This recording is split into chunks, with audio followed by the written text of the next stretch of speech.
a favor and turn your y'all turn your cameras on,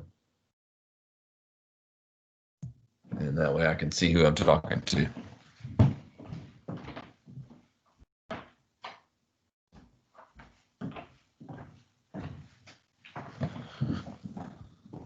My children like to leave lights turned on when they leave the house. It's like my own little private job is to go around and turn them off behind them. Fans, CD players, you name it. They leave them on. All right. So we've been talking about inequalities, and up to this point, we've been doing some basic inequalities like, x is less than, or in this case, x is greater than or equal to 28. And we talked about graphing, things like that. The most complicated one that we perhaps have discussed was this one, example 7, where, you just had some extra steps to go along and do. But still, the result down here, our answer, was just a simple p is greater than 2, which we knew how to graph out, and we've talked about interval notation. So in today's lesson, we're going to introduce some more complicated inequalities. They're called compound inequalities, and they make use of 2 words. And I want you to write those 2 words down. There's and statements, and then there are or statements. Okay, so I'm going to walk you through both of these as you guys take a little bit of some notes on what you see on the screen here. My picture is zoomed out enough here. There we go. All right. So an and statement requires that everything we have be true. In other words, if I have 2 statements, then my solution set has to make both of those statements true. And the key word here is both or all must be true. If I told you guys, hey, today I am going to teach math and play golf and ride my bike, okay, then in order for my statement to be true in its entirety, I have to do each and every one of those things. I have to do them all. Okay, and requires that everything be true, that both statements, or that all 3 statements, everything be true. Okay, an or is much less restrictive. An or requires at least one of your statements to be true. So like if I said today I'm going to teach math or go play golf or ride my bike, as long as I do one of those, then I'm good. That statement is true. Okay, and however requires everything to be true. So you can imagine, like if we have an inequality, if I say x is greater than 2 and x is less than 5, then my solution set will be the region where both of those statements are true.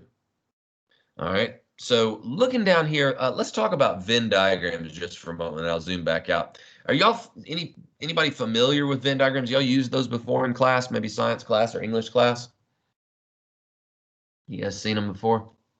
All right. A Venn diagram is a real good way to visualize the interaction of 2 sets. Okay, so like these 2 sets I've named A and B. All right. And you can look at the one on the left here, and the set A and the set B have a little crossover section that I've highlighted or I've colored in red there. Okay, that's known as the intersection. Okay, and we use the notation that we use for the intersection, all right, is this little hump. Kind of looks like a little mountain. You can use your imagination. It looks like the letter A almost without the crossbar in the middle, and that stands for the and statement. So when we look for A and B, look at my Venn diagram. What I'm looking for is not a dot that's just in A, not a dot that's just in B, not a dot that's in neither A nor B, but a dot that is in both A and B. Okay, so you can imagine, I like to use the example in probability when we study probability in Algebra 2. I'll say, okay, the group A represents kids that take my algebra class. The group B represents kids that play basketball. So A is algebra, B is basketball. Is there anybody that does both? And, inevitably I get a kid that raises his hand and he said, yeah, I'm on the basketball team and I'm in your algebra class. That's an and. He is in both. Okay. Now over here, the or statement, if you look at your Venn diagram, the or statement is very different. It's not the intersection that we're concerned with. It's what's called the union of those 2 sets. And again, that's one, the other, or both. Or requires at least one to be true, but that allots for or accounts for more than one as well. Okay, so like if I said, hey, who in here takes algebra or plays basketball? or maybe not in here. If I just got on the intercom at school and said, "Hey, who all plays basketball or takes my algebra class?" A kid that is over here does neither. He's not on the basketball team. He's not in my algebra class. A kid that's over here, he's in algebra, but he doesn't play basketball. A kid that's over here, he plays basketball, but he doesn't have a clue who I am. And then a kid right here is, like I mentioned earlier, a guy that's in the intersection, a guy that does both.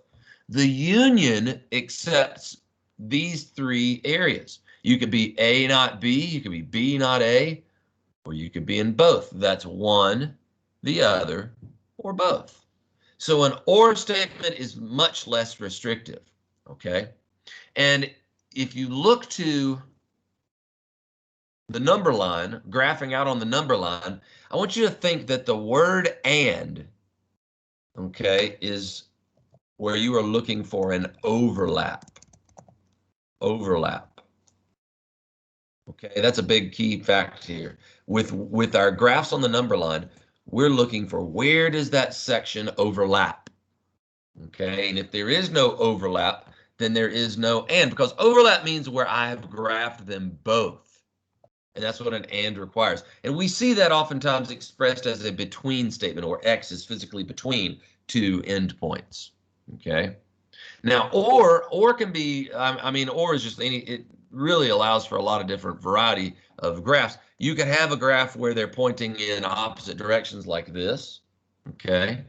Or you could have a graph where they're pointing in opposite directions like this, or excuse me, same directions like this, okay? And we're looking for at least one spot. There is an extra little formula that I would write down if I were you, okay? And if you think about it, I'm going to draw another Venn diagram here. If you think about it, this makes sense, okay? So what's that symbol on the left? Is that the intersection or the union? Union. Yeah, very good. It looks like the letter U, doesn't it? That's how we remember. That's the union. Okay, so remember what we said. The union is made up of A or B, okay? So what that means is that we would count, and let me use my highlighter. We would count everything that's in set A. So like with my little example about algebra students, I would count all of my algebra students, all of them. If you're in algebra, you get counted, all right? B, we would count all of the basketball kids. All right, so if you play basketball, if you're on the basketball team, you get counted. Now, as far as trying to count the number of kids that are in A or B, in other words, the union, what would be wrong if I just stopped right there? As far as counting goes, why would it be wrong to stop right there? If I've counted all of my algebra students and I've counted all of my basketball players, why is that not an accurate count?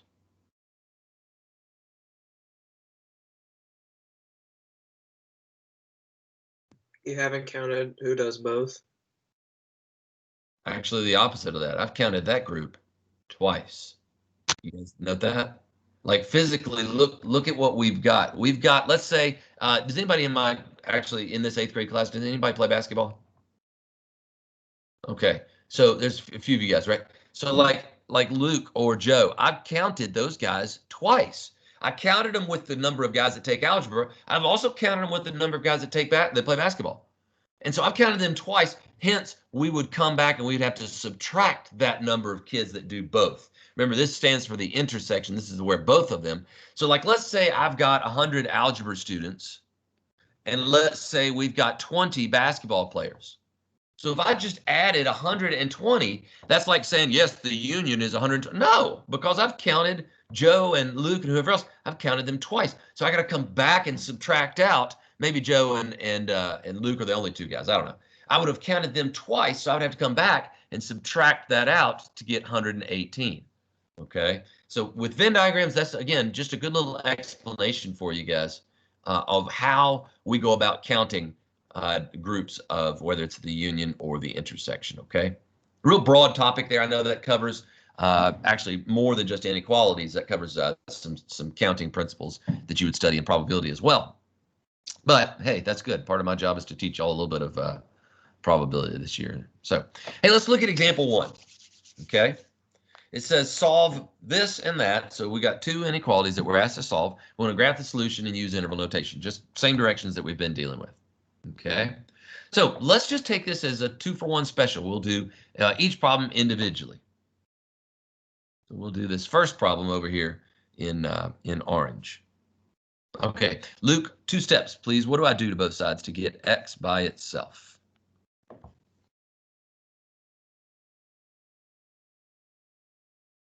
Luke, you're still. Oh, there you go. Go ahead. Add 3 to both sides. Good. So we got 6x less than 12. Last step. Divide both sides by 6. Perfect. So we got x is less than 2. Okay, Jack, why didn't I have to reverse the direction of my inequality at all? Because it wasn't negative. I'm sorry, what'd you say? I thought I asked Jack, but go ahead, Lewis. Oh, sorry. That's I was okay. just gonna say you didn't divide by a negative. Oh, very, very good. We didn't multiply or divide by negative. Perfect. So when we graph this out, Daniel, what kind of mark should I use here at 2?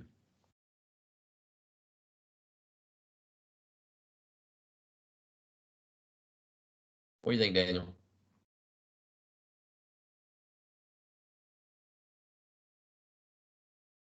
Well, I see Daniel on the call, but I don't hear Daniel. I'll throw it over to Charlie. Charlie, what kind of mark should I use? An open mark. An open mark, absolutely. So we're going to open mark, and less than means I'm going to shade to the left. Charlie, thank you for turning your camera on for me. Okay, so that's only one part here. Let's do the other part. All right, so we got 2x plus 7. Now I'm going to subtract 7 from both sides. I'm going to divide both sides by 2. Again, not having to reverse the direction of the inequality because I didn't divide by a negative. Although the right-hand side was negative, and that's not what I was dividing. I was dividing everything by positive 2. We use a closed mark, and we're going to shade greater than. We're going to shade to the right. Okay. So these are called compound inequalities, and the word "and," if you're a grammarian, is a conjunction. Conjunction, junction. What's your function? You guys know that one? Schoolhouse Rock, anybody? Yeah. Okay, so if we're going to have this conjunction, in that Schoolhouse Rock video, you see them linking up trains, right? That's kind of the same idea. We're going to conjunction here. We're going to put both of these on the same number line. -2 occurs to the left on my number line. +2 occurs to the right. All right, so I want to properly orient them. The one that was on the left in green was a closed mark, and we shaded to the right. The one that was in orange, we had an open mark, and we were shading to the left. And the word "and" requires that we find the area that is shaded by both. In other words, what was that O word? We were looking for the O. What were we looking for? Overlap. The overlap. Good. And so that overlap would be between -2 and +2.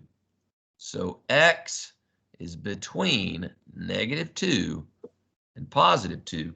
And notice what I'm doing here is I'm giving the proper signs for inclusive on the left and exclusive on the right. So for interval notation, we'll use a bracket on the left, and we'll use a parentheses on the right. So we've done everything. Okay. Well, so for this problem, what they asked me to do was 3 things. They said solve it, so I solved it algebraically. They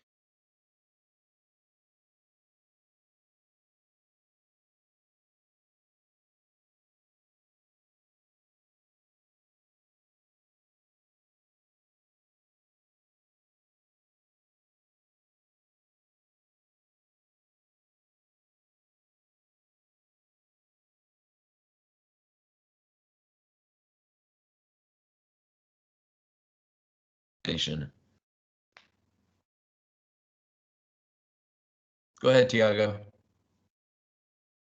It's because it cut off. Like, when you started talking, when you put the bracket in parentheses, that's when it cut off from there, and I couldn't hear you.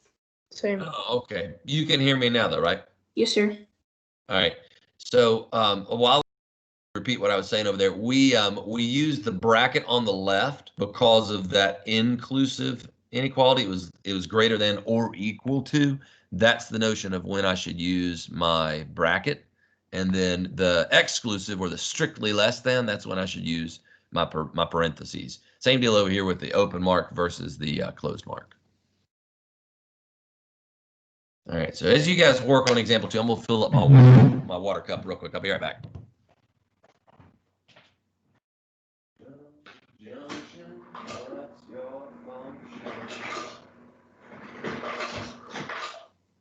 Junction, what's your function?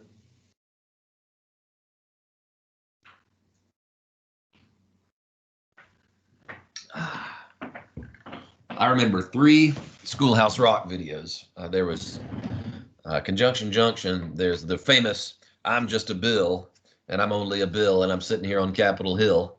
That's a crowd favorite right there. And then there's 3 is a magic number, and I.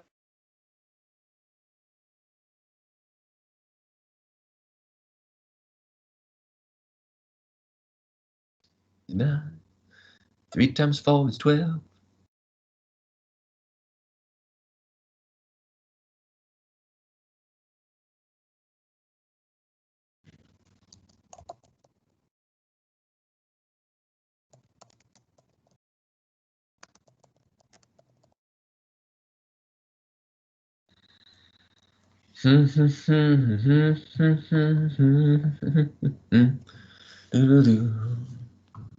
Ba-do-do-do-do.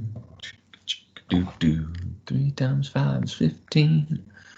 3 times 6 is 18. 3 times 7 is 21. 3 times 8 is 24. 3 times 9 is 27. 3 times 10 is 30. 3 is a magic number. Speaking of 3, we're going to divide both sides by 3.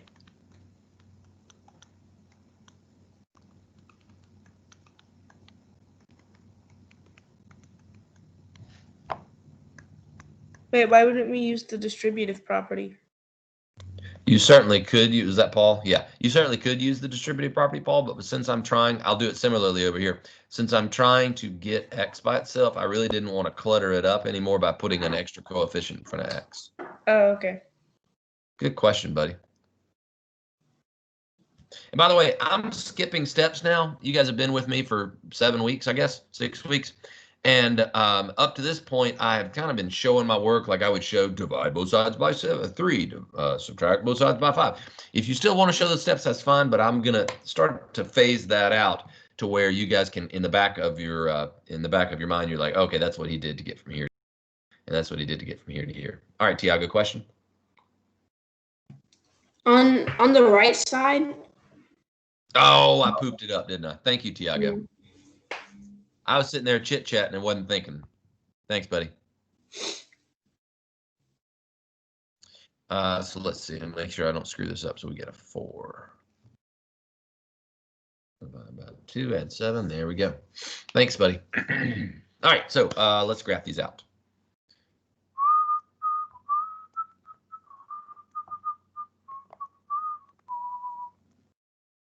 One half. All right, less than or equal to.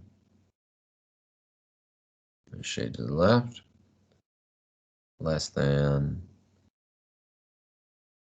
We're going to shade to the left. And the overlap would therefore be over here. And so when you guys get an answer, I always like to make sure my answer is written out efficiently. So the most efficient way to write this answer out would be to say x is simply less than or equal to 1/2. Right? Where's the doubly shaded region? Where's the overlap? It's at or to the left of 1/2. Okay, this is an example of an and statement where both were pointing in the same direction, right? And so for interval notation, we would use parentheses for my left endpoint because that's negative infinity, and then a bracket for my right endpoint because that's we included 1/2 in our answer set. All right, so check your work. Hopefully you guys got something like that. If you didn't make any careless mistakes like I did, okay. Questions on example 2 that you'd like to ask? Again, working with an and statement. All right, let's look at example 3. So again, we're going to split this up, and I'm going to try and take this one at speed, okay? I've been moving rather slowly through these just while you guys get acclimated, right? So in this case, let's add 4 to both sides. Let's multiply both sides by 3. And then over here, I'm going to divide both sides by -2. And I'm going to be careful because at this point, now that I divide by -2, I do need to reverse the direction of my inequality. So keep that in mind. I'm going to highlight that right here. Bear that in mind. We did the switch because we divided by -2. Okay. And then we had 3 and we get 1. Let's see if we can graph that out. Yeah, 6 on the right, greater than or equal to. We got 1 on the left, less than or equal to. All right, so I'm going to pause right here. I'm going to let you guys figure this out. Okay, go back through and make sure we didn't make any careless mistakes. Added 4, got 2, multiplied by 3, and got 6. All right, divided by -2 and got -2. Reverse the direction of the inequality, added 3 and got 1. So there have been no mistakes. And I'm sort of, I've got a little issue right here. Who wants to help me figure my issue out? There's no overlapping. There's no deadgum overlap. So we're going to be forced to say no solution. Okay? There is no solution. There is no interval over which this inequality or this compound inequality will be solved. In other words, there is no such number that I could plug in for x to make a true statement in both of those inequalities. Heck, fellas, I could find a number that would make a true statement in the inequality to the right. I could pick like the number 7, for example. 7 would make a true statement over here, but it would make a very false statement. Oh, actually, I got that backwards. Sorry. It would make a true statement in the one to the left. So it would make a true statement here, but it would make a false statement over here. And an and requires that if I say this is part of my solution set, then I've got to get a true statement in both cases, and requires both. So since there was no overlap, right? 7, for example, makes a true statement in only one spot. Okay, like if I picked the number 2, 2 would make a false statement in both of these, right? So there is no such number that I could find that would make both of them true. Therefore, we have to say no solution on this one. Does that make sense? It's kind of a weird one, but sometimes you get no solution. Okay. Now, let's look at this one here. This one's written up in a sort of a strange way. What's different about this one? You guys notice? There's no and. Yeah, we don't see a word. So in this case, this is an implied conjunction. This is an implied and statement, okay? Because if I read this from left to right, if I said -4 is less than or equal to 3x minus 7 is less than 8. If I read it from left to right, it looks just like one big conglomeration. But if instead of reading it from left to right, if I split it up this way,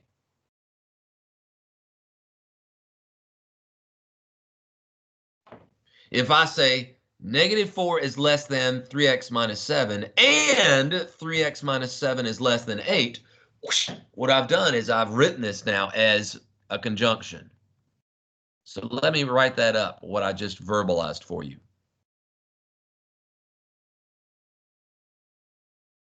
Okay, see what I mean?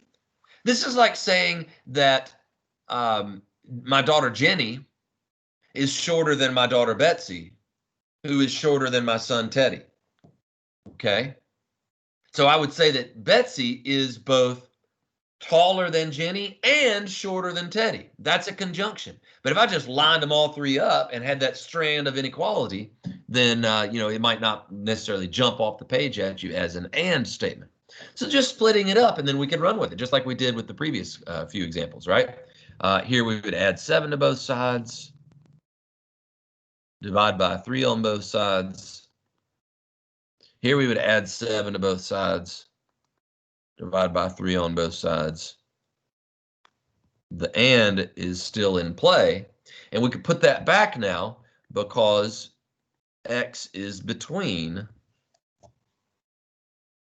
1 and 5. And if I graph that out, there's my 1, closed mark, shade to the right.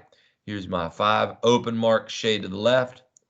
And x is between. There's my overlap. And if I wanted to use interval notation, we would have bracket on the left, parentheses on the right. Okay? Not too bad. You guys see how that works?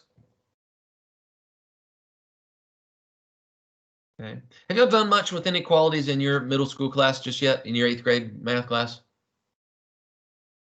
So, maybe not a bunch. You'll encounter them eventually, and hopefully you guys will you'll remember about your ands and your ors, and you'll do a pretty good job. The main thing, I can't preach this enough, fellas, is on these problems, graph them out. Look at the daggone picture of them. If you can graph it out on a number line, then you'll be able to get them all right. If you try and do it like in your brain and you're not visualizing it, then you'll missing them. Okay. All right. Let's shift gears and let's look at example 5. This is an or statement, whereas the and statements require both. Can somebody remind me, what does an or statement require? 2 words, please. At least, I guess 3 words. We'll say at least 1. Okay. So in other words, I'm not looking for the overlap now. I'm just looking for, hey, am I shading over at least 1 region? Then I'm going to include that in my answer set. So or, again, fellas, or translates to at least 1, whereas and required what? Both. All right, so keep that straight in the back of your mind. Let's do this. Let's rock and roll. We got 2/3 x minus 4 less than equal to 3. So give me my first. Actually, give me a couple steps there. Colin, I haven't talked to you in a while, buddy. Go ahead and tell me what to do here.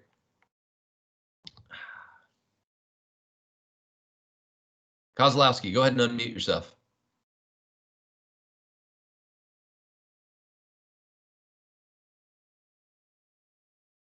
Can't hear a word you're saying, bro. Y'all gotta get some microphones that work. John Zweig, how about you?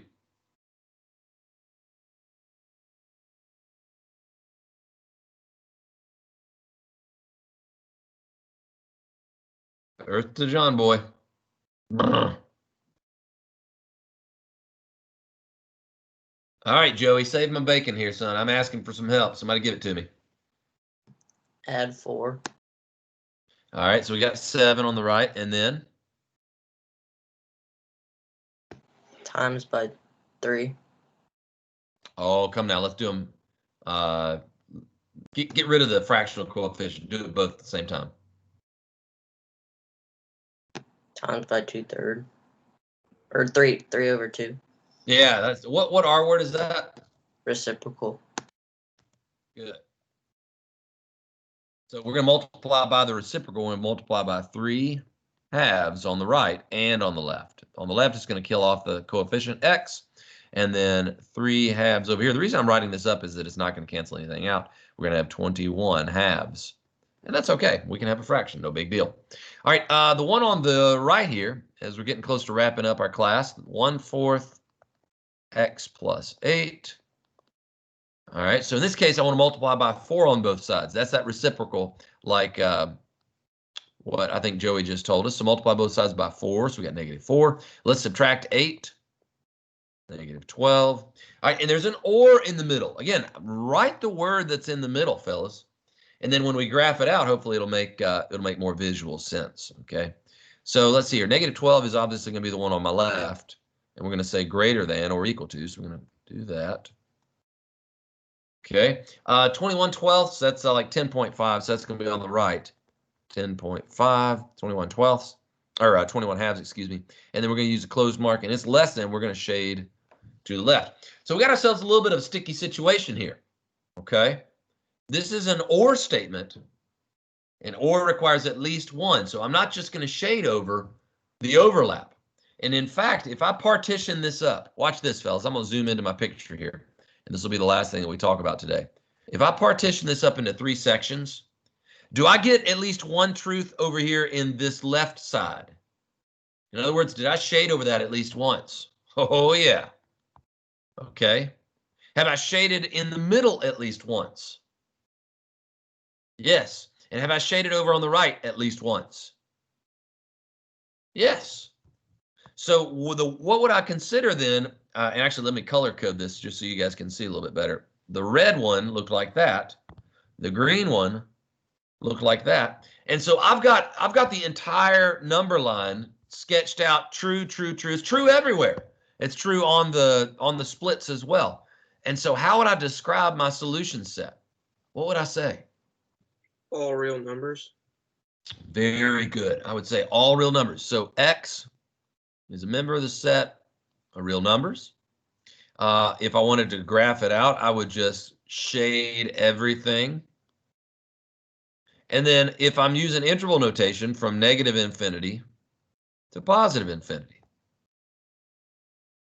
And that would be, again, how I would check, solve, check, graph, check, interval, do all 3 things. Right? And that's a little bit of a strange circumstance. But heck, we saw one a moment ago, didn't we, that had no solution. So those 2 examples, fellas, those are kind of our outliers where you have all the solutions or you have no solution. Lewis Thomas, question. If X is less than or... Oh, never mind. That's the... Sometimes it just takes asking the question and then you figure it out. Well, fellas, hey, look, I'm going to let you go. I hope that you have a fantastic weekend. Get out and enjoy some of this beautiful weather and live Jesus in our hearts. Forever. All right. Thanks, fellas.